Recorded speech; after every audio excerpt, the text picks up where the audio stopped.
আমরা আমাদের ব্যালকনির গাছগুলো নিয়ে আমাদের গবেষণা থাকে, বিশেষ করে আমার ছেলের। তো এখানে একটা ইকোসিস্টেম, মানে এখানে গাছের পাশাপাশি অন্য কিছু প্রাণী আছে। যেমন আমরা যদি দেখি যে ছোটো ছোটো পিঁপড়া আছে, শামুক আছে, একদম ছোটো শামুক। প্রায় দিনই এই শামুকগুলো নিয়ে তার গবেষণা থাকে। তবে আজকে একটা নতুন প্রাণী সেখানে দেখলো। পিঁপড়া এবং পোকাগুলো তো আছেই, তো নতুন একটা প্রাণী বলতে এখানে কেঁচু দেখলো।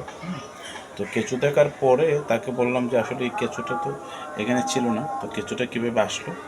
ঠিক আছে, আমরা তো তিনতলায় থাকি, তো তিনতলার উপরে তো কেঁচু ওঠার কথা না।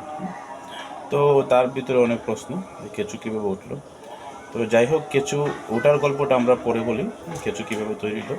কিন্তু সেখানে কেঁচু নিয়ে তার একটা গবেষণা আছে, কেঁচু কীভাবে মাটি থেকে বের হয়, এটা নিয়ে তার একটা গবেষণা আছে।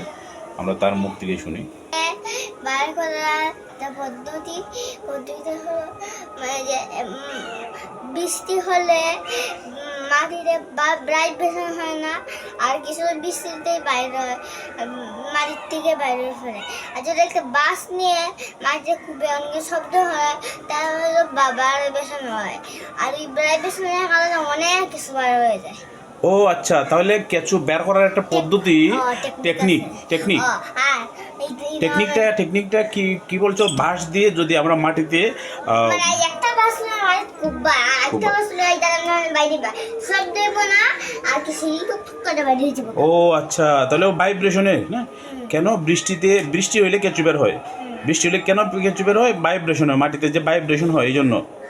ও আচ্ছা, তো এই যে হ্যাঁ কেঁচু তো দেখলাম, তো তুমি এই কেঁচুর যে পদ্ধতিটা বের করার পদ্ধতিটা কিভাবে দেখলা?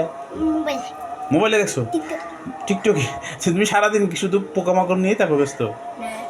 হ্যাঁ, আচ্ছা। তো এখানে এই যে কেঁচুটা দেখলা, তোমার কাছে মানে প্রশ্ন জাগছে না যে এখানে কেঁচুটা কিভাবে আসলো?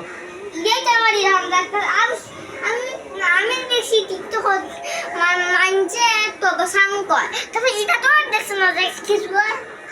কেঁচু এটা দেখো নাই নাকি? এটা তোমার কাছে প্রশ্ন না? আচ্ছা, এটা নিয়ে আমরা পরে একদিন বলবো। ওকে, কেঁচুর যে বের হওয়ার পদ্ধতিটা, হ্যাঁ, এটা কিন্তু আমি জানতাম না, তুমি আমারও বলছো। ঠিক আছে না? আচ্ছা ঠিক আছে, ওকে।